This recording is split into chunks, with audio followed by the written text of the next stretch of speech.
સતત 16 દિવસથી દિયોદરના લોકો ઓગળ જિલ્લાની માંગ પર અડગ વિરોધ પ્રદર્શન।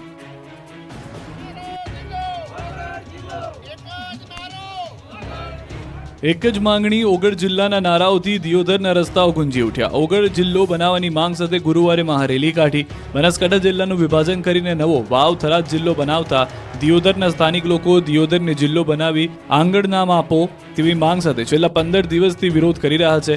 દિયોદરમાં પહેલા વેપારીઓએ બજારો બંધ રાખીને વિરોધ કર્યો, તે બાદ છેલ્લા 10 દિવસથી ઓગળ સંકલન સમિતિ દ્વારા ધરણા પ્રદર્શન કરાયું। ત્યારે ગુરુવારે દિયોદરના સ્થાનિકો, આગેવાનો, વિવિધ સંગઠનો અને નેતાઓ દ્વારા દિયોદરના ધરણા સ્થળથી ઓગળ ગામ સુધી વિશાળ વાહન રેલીનું આયોજન કરાયું। આ રેલી દિયોદરથી 15 કિલોમીટર દૂર આંગણધામ ખાતે પહોંચીને ત્યાં મહાયજ્ઞ કરશે અને સરકાર દિયોદરને જિલ્લો બનાવે તેવી માંગ કરી।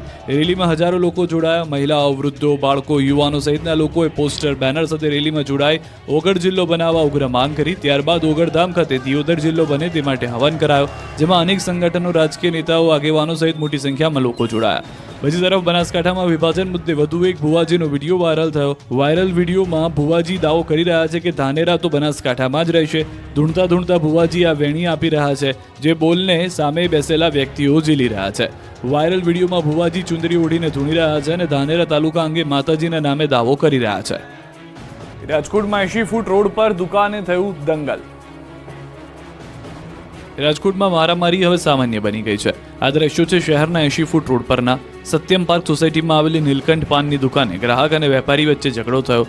કોઈ બાબતે બોલાચાલી થઈ, બે શખ્સો ઝઘડી રહ્યા હતા, ત્યારે મામલો વધુ ઉગ્ર બની ગયો। વાત મારામારી સુધી પહોંચી ગઈ। એક શખ્સનો પિત્તો જતા દુકાન બહાર રહેલા પ્લાસ્ટિકના ટેબલથી હુમલો કર્યો। ટેબલ ઉપાડીને માર મારતા નાસભાગ મચી ગઈ હતી। કેન્દ્રીય ગૃહમંત્રી અમિત શાહના હસ્તે વડનગર મ્યુઝિયમ અને પ્રેરણા સંકુલનું લોકાર્પણ। 3 દિવસની ગુજરાતની મુલાકાતે આવેલા કેન્દ્રીય ગૃહમંત્રી અમિત શાહે પ્રવાસના 3જા દિવસે વડનગર પહોંચ્યા। અહીં તેમણે વડનગરની વિવિધ ભેટ આપી। કેન્દ્રીય ગૃહમંત્રી અમિત શાહે 298 કરોડના ખર્ચે નિર્મિત વિશ્વના બીજા સૌથી મોટા આર્કિયોલોજીકલ એક્સપિરિયન્શિયલ મ્યુઝિયમ, 72 કરોડમાં બનેલ પ્રેરણા સંકુલ અને 33 કરોડમાં બનેલા સ્પોર્ટ્સ કોમ્પ્લેક્સનું લોકાર્પણ કર્યું। પછી પ્રેરણા સંકુલના વિદ્યાર્થીઓ અને વાલીઓ સાથે સંવાદ કર્યો, જે બાદ સાયન્સ કોલેજમાં પહોંચીને વિશાળ જાહેર સભાને સંબોધન કર્યું। સભા બાદ હાટકેશ્વર મહાદેવની પૂજા કરી ગણપતિ યુનિવર્સિટીના પદવીદાનમાં હાજરી આપી। પીએમ નરેન્દ્ર મોદી વડનગરમાં જે શાળામાં ભણ્યા હતા તે સ્કૂલના નવા પરિસરનું કેન્દ્રીય ગૃહમંત્રી અમિત શાહના હસ્તે લોકાર્પણ કરાયું। એ પહેલા આર્કિયોલોજીકલ એક્સપિરિયન્સ મ્યુઝિયમનું લોકાર્પણ થયું, સાથે જ મ્યુઝિયમને નિહાળ્યું પણ હતું। આ પ્રસંગે મુખ્યમંત્રી ભૂપેન્દ્ર પટેલ અને કેન્દ્રીય મંત્રી ધર્મેન્દ્ર પ્રધાન પણ ઉપસ્થિત રહ્યા હતા। મહત્વનું છે કે વડનગર સમૃદ્ધ સાંસ્કૃતિક વારસો ધરાવે છે અને નગરના વારસાને પ્રસ્તુત કરવા માટે તૈયાર કરાયું છે। ભારતનું સૌથી મોટું અને પ્રથમ આર્કિયોલોજીકલ એક્સપિરિયન્સ મ્યુઝિયમ। આ મ્યુઝિયમ વડનગરના 2500 વર્ષના ઐતિહાસિક વારસાને જીવંત કરે છે। મ્યુઝિયમમાં ઈસવીસન પૂર્વે 800થી શરૂ કરીને 7 અલગ અલગ સંસ્કૃતિના તબક્કાઓ રજૂ કરવામાં આવ્યા છે। મહત્વનું છે કે અમિત શાહે જે પ્રેરણા સ્કૂલનું લોકાર્પણ કર્યું, એ સ્કૂલમાં વડાપ્રધાન નરેન્દ્ર મોદી 1962 થી 1967 સુધી ધોરણ 8 થી 11માં ભણેલા છે। 1888માં સ્થપાયેલી વર્નાક્યુલર સ્કૂલના એ જ વર્ગખંડમાં વિદ્યાર્થીઓને શિક્ષણ આપવામાં આવે છે। ગુજરાતમાં 24,700 જગ્યાઓ પર કરાશે શિક્ષકોની ભરતી। સરકારી શિક્ષકો બનવા માંગતા હોય તેવા યુવાનો માટે ખુશીના સમાચાર આવ્યા છે। ગુજરાતમાં 24,700 જગ્યાઓ પર કરાશે શિક્ષકોની ભરતી। લાંબા સમયથી ટેટ ટાટ પાસ ઉમેદવારો ભરતીની માંગ કરી રહ્યા છે, ત્યારે મેરિટના આધારે 24,700 જેટલી ભરતી તબક્કાવાર થશે। આ અંગે શિક્ષણ મંત્રી કુબેર ડિંડોરે કહ્યું કે મેરિટના આધારે ભરતી કરાવવામાં આવશે। પ્રાથમિક શાળામાં પણ ભરતી પ્રક્રિયા ચાલુ છે। પોર્ટલ પર સિસ્ટમ સાથે ભરતી થઈ શકે છે। વિલંબ થઈ રહ્યો છે, પણ પારદર્શક પ્રક્રિયાથી ભરતી કરાઈ રહી છે। 1 મહિનામાં ધોરણ 1 થી 12માં શિક્ષકોની ભરતી પૂર્ણ કરી દેવાશે। નવા સત્રથી અભ્યાસક્રમમાં ભાગવદ ગીતા 2નો સમાવેશ કરાશે। આ વર્ષે અભ્યાસક્રમમાં ભાગવદ ગીતા ભાગ 2ને દાખલ કરવામાં આવશે। ગત વર્ષે ભાગવદ ગીતા ભાગ 1ને અભ્યાસક્રમમાં દાખલ કરાવવામાં આવ્યું હતું। આ નિવેદન શિક્ષણ મંત્રીએ આપ્યું છે। સુરતમાં મઢી વિભાગ કેળવણી મંડળ દ્વારા કરાયેલા આયોજનમાં શિક્ષણ મંત્રી કુબેર ડિંડોરે કહ્યું છે કે દરેક સ્કૂલમાં ભાગવદ ગીતાનો અભ્યાસ કરાવવામાં આવે અને આપણી સંસ્કૃતિ જે છે તેને આવનારી પેઢી જાળવી રાખે। તો વધુમાં તેમણે કહ્યું કે ગુજરાતમાં 32,000 જેટલી શાળાઓ આવેલી છે, જેમાં 28,000 શાળાઓનું રિનોવેશન કરવામાં આવ્યું। ત્યારે હાલ 22,000 જેટલા ઓરડા બનાવવામાં આવ્યા છે। આ સાથે તેમણે શિક્ષકોની ઘટ અંગે કહ્યું કે ભરતી પ્રક્રિયા શરૂ છે, આવનારા સમયમાં પૂર્ણ કરવામાં આવશે। વલસાડમાં એક સ્કૂલ બનાવવામાં આવી છે, જેના કારણે સેલ્ફ ફાઇનાન્સ સ્કૂલ પણ બંધ થઈ ગઈ હોવાનો ડિંડોરે દાવો કર્યો છે। 4 લાખ જેટલા વિદ્યાર્થીઓ હવે સરકારી શાળામાં આવ્યા છે। લુણાવાડામાં ખાતર માટે ખેડૂતોની લાગી લાઈન. ખાતર માટે ખેડૂતોની લાઈનના દ્રશ્યો છે મહીસાગરના લુણાવાડાના. અહીં જરૂરિયાત સમયે જ ખાતરની તંગી સર્જાતા ખેડૂતોને કામ ધંધા મૂકી ખાતર માટે લાઈન લગાવવાની ફરજ પડી. મહીસાગરના લુણાવાડામાં વહેલી સવારથી ખાતર ખરીદવા ખેડૂતોની લાંબી લાઈનો જોવા મળી. લુણાવાડાના શહેરા દરવાજા પાસે આવેલ ખાતર વિતરણ ડેપો પર લાઈનો લાગી. પ્રધાનમંત્રી કિસાન સમૃદ્ધિ કેન્દ્ર પર ખાતર લેવા વહેલી સવારથી જ ખેડૂતોની ભીડ જોવા મળી. કડકડતી ઠંડીમાં પણ ખાતર લેવા માટે ખેડૂતોએ પડાપડી કરી. ખાતર માટે પુરુષોની સાથે મહિલાઓ પણ જોવા મળી. 2-3 દિવસની રજા હોવાને કારણે ખેડૂતોને ખાતર નહોતું મળ્યું, જેને લઈને સવારથી જ લાઈનો લાગી. ખાતરની સાથે સાથે નેનો યુરિયાના પાઉચ બનાવી વિતરણ કરતા ખેડૂતોમાં વિરોધ ફાટી નીકળ્યો. 266 રૂપિયાની ખાતરની બેગ તેની સાથે નેનો યુરિયાના પાઉચ 30 રૂપિયામાં વેચી 300 રૂપિયા લેતા ખેડૂતોમાં રોષ ફાટી નીકળ્યો. નેનો યુરિયાના પાઉચનું શું કરવાનું તેમ કહી ખેડૂતો કરી રહ્યા છે વિરોધ. નવસારીમાં હડકાયા શ્વાનનો આતંક, 5 દિવસમાં 50ને કર્યા લોહીલુહાણ. નવસારી શહેરમાં હડકાયા શ્વાને આતંક મચાવ્યો છે. શહેરના ઝવેરી સડક પૂર્ણા માતા મંદિર વિસ્તારમાં એક જ હડકાયા શ્વાને માત્ર 5 દિવસમાં 50થી વધુ લોકોને બચકા ભરતા હાહાકાર મચી ગયો છે. જાણે શ્વાને આખા શહેરને બાનમાં લઈ લીધું હોય તેવો માહોલ સર્જાયો છે. નવસારી શહેરના 5 હાટડી, વોરવાડ, ભેસતખાડા અને મોટા બજાર વિસ્તારમાં પણ શ્વાનનો આતંક છે.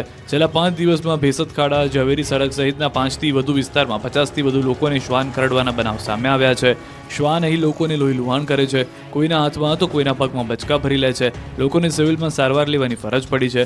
શ્વાનના આતંકથી લોકો ઘરની બહાર નીકળતા ડરી રહ્યા છે. લોકોમાં ભયનો માહોલ છે. આ અંગે વહીવટીતંત્રને અનેકવાર રજૂઆત કરવા છતાં શ્વાનને પકડી ન જતા આ વિસ્તાર શ્વાનનો ગઢ બની ગયો છે. અહીં જાણે શ્વાનનું રાજ ચાલતું હોય તેમ છે. આ મામલે જાણ કરી હોવા છતાં પણ તેમના પેટનું પાણી હલતું નથી. ગુજરાતીઓને ઠંડીથી મળશે રાહત, પણ માવઠું લાવશે મહામુસીબત. 20 દિવસથી કાતલ ઠંડીથી થરથર ધ્રુજતા ગુજરાતીઓને હવે મળશે ઠંડીથી રાહત. ગુજરાતમાં હવે કડકડતી ઠંડીનો રાઉન્ડ હાલ પૂરો થઈ ગયો છે. હવે કાતલ ઠંડીથી છુટકારો મળશે. 3 દિવસ સુધી તાપમાનનો પારો વધશે, એટલે મોટાભાગના શહેરો શિયાળાની પકડથી દૂર થશે. હવામાન વિભાગની આગાહી મુજબ રાજ્યમાં તાપમાનનો પારો 2 થી 3 ડિગ્રી સુધી ઉંચકાઈ શકે છે, તો પવન ફૂંકાવાની દિશા પણ બદલાઈ ગઈ છે. હાલ રાજ્યમાં ઉત્તર પૂર્વના પવન ફૂંકાઈ રહ્યા છે.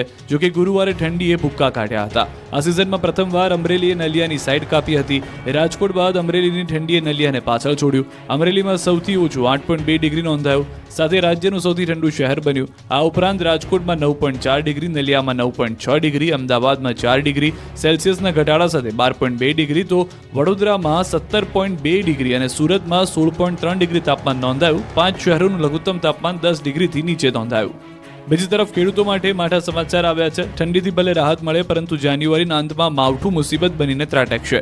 3 આગાહીકારોએ જાન્યુઆરીના અંતમાં કમોસમી વરસાદની આગાહી કરી છે. ફેબ્રુઆરીની શરૂઆતમાં પણ પડી શકે માવઠું.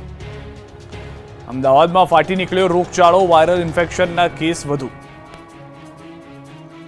રાજ્યમાં બેવડી ઋતુના કારણે રોગચાળાએ માથું ઉચક્યું છે. વાયરલ ઇન્ફેક્શન, તાવ તેમજ શરદી ખાંસીના કેસમાં વધારો થયો છે. અમદાવાદની સુલા સિવિલ હોસ્પિટલમાં છેલ્લા એક સપ્તાહમાં 11,599 ઓપીડી નોંધાય. વાયરલ ઇન્ફેક્શનના 1,558 કેસ નોંધાયા. ડેન્ગ્યુ, મલેરિયા, ચિકનગુનિયા સહિતના કેસો પણ વધ્યા. તો આ તરફ ગઈકાલે અમદાવાદમાં HMPVનો કેસ પણ નોંધાયો. કૃષ્ણનગર વિસ્તારમાં રહેતા 4 વર્ષના બાળકને HMPV વાયરસ કેસ પોઝિટિવ આવતા સારવાર અર્થે થલતેજની ઝાયડસ હોસ્પિટલમાં દાખલ કરવામાં આવ્યું. અત્યાર સુધીમાં એકલા અમદાવાદ શહેરમાં HMPVના 5 પોઝિટિવ કેસ નોંધાઈ ચૂક્યા છે. ઉત્તરાયણના પર્વમાં દોરીને કારણે 52 લોકો ઇજાગ્રસ્ત થયા. 12 દિવસમાં અમદાવાદ મહાનગરપાલિકાને ફ્લાવર શોથી થઈ 6 કરોડની કમાણી. જુઓ આકાશી નજારો. અમદાવાદના સાબરમતી રિવરફ્રન્ટ પર મ્યુનિસિપલ કોર્પોરેશન દ્વારા યોજવામાં આવેલા ફ્લાવર શોની રોજ હજારો લોકો મુલાકાત લઈ રહ્યા છે. ઉત્તરાયણની રજામાં તો ફ્લાવર શો હાઉસફુલ થઈ ગયો હતો. 14મીએ તો સવારે 8 થી રાત્રે 11:30 સુધીમાં, એટલે કે 15 કલાકમાં 1,32,000 લોકોએ મુલાકાત લીધી. આમ દર કલાકે 9,000 મુલાકાતી આવ્યા હતા.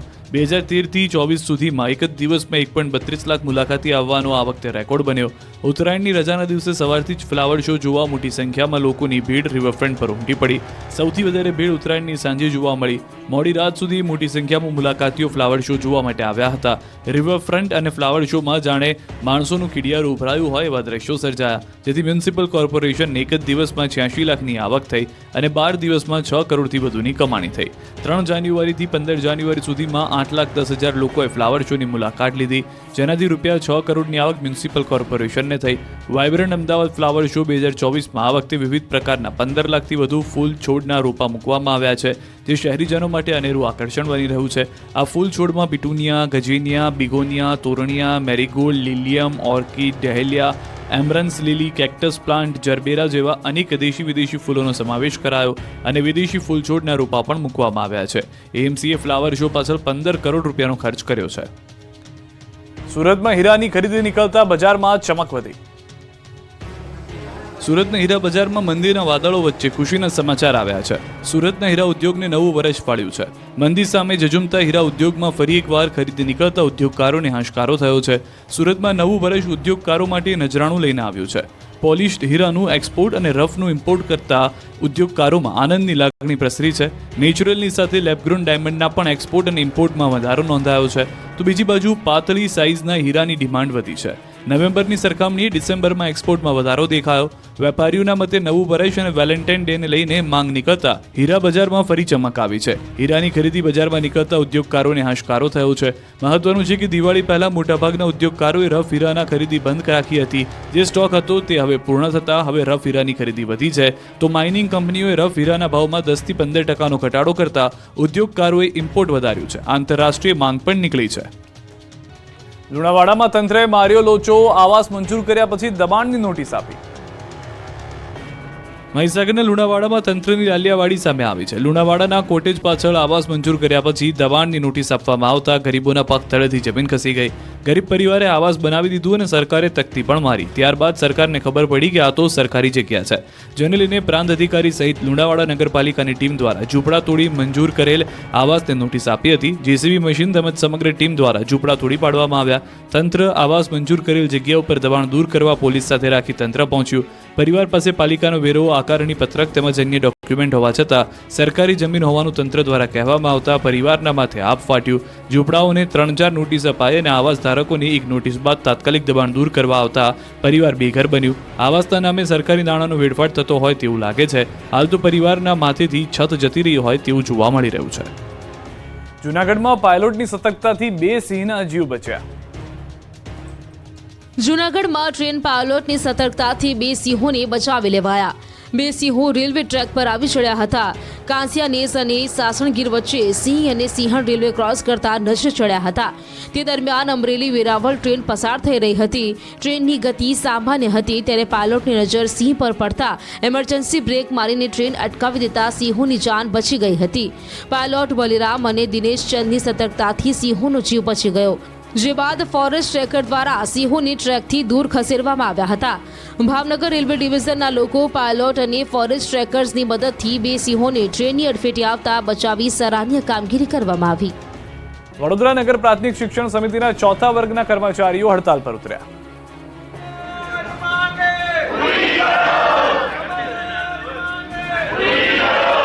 અમારી માંગે પૂરી કરો, કર્મચારીઓનું શોષણ બંધ કરો, તાનાશાહી નહીં ચાલે, કર્મચારી એકતા જિંદાબાદ સહિતના નારાઓથી ગુંજી ઉઠી નગર પ્રાથમિક શિક્ષણ સમિતિની ઓફિસ. વડોદરા મહાનગરપાલિકા હસ્તકની નગર પ્રાથમિક શિક્ષણ સમિતિના વર્ગ 4ના 570 કર્મચારીઓને કાયમી કરવા અંગે છેલ્લા કેટલાય વર્ષોથી લડત ચાલી રહી છે. વારંવાર આંદોલન છતાં નિવેડો ન આવતા ફરી એકવાર કર્મચારીઓ હડતાલ પર ઉતર્યા. આ વખતે તેઓ લડી લેવાના મૂડમાં છે.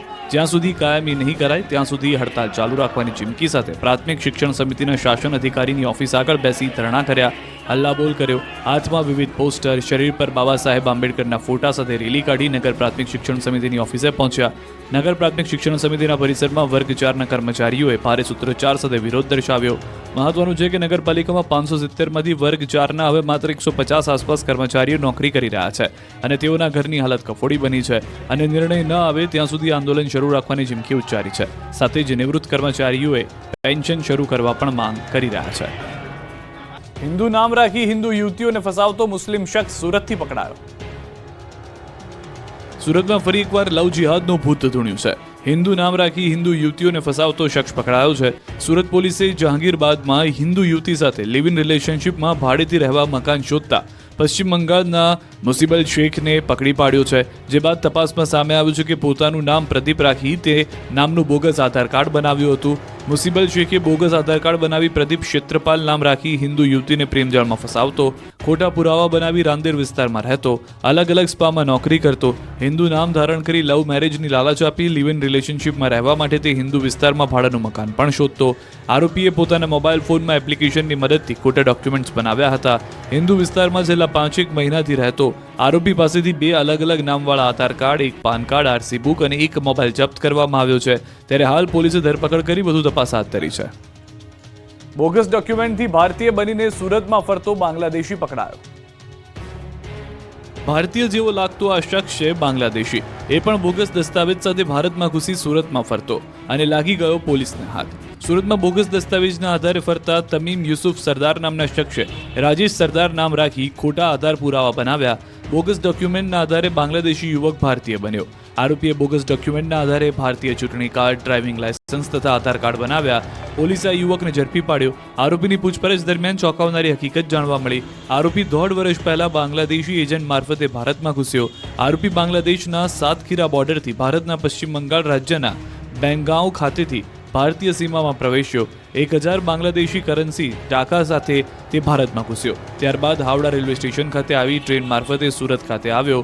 મૂળ વિષ્ણુપુર નરાઇલ બાંગ્લાદેશી 1.5 વર્ષથી સુરતની ઝૂંપડપટ્ટીમાં રહેતો, છૂટક મજૂરી કામ કરતો હતો.